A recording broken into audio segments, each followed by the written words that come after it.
How many free throws do I have to shoot before I make my next basket? How many sales presentations do I need to give before I make my next big sale? How many more trading days before the stock market next falls?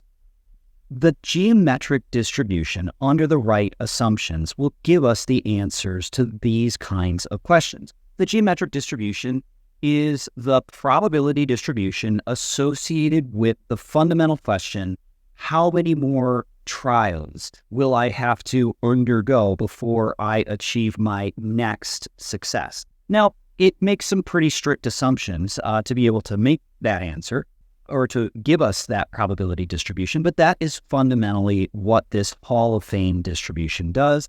Just like all discrete probability distributions, what you're looking at when you look at a geometric distribution is the probability mass function. You get to see the value of each random variable and the associated probability of that random variable's occurrence.